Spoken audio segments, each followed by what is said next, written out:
أعوذ بالله من الشيطان الرجيم.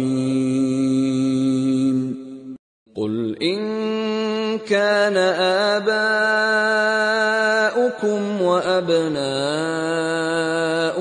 وإخوانكم وأزواجكم وعشيرتكم وأموال اقترفتموها وتجارة تخشون كسادها ومساكن ترضونها أحب إليكم من الله ورسوله وجهاد في سبيله فتربصوا حتى يأتي الله بأمره والله لا يهدي القوم الفاسقين.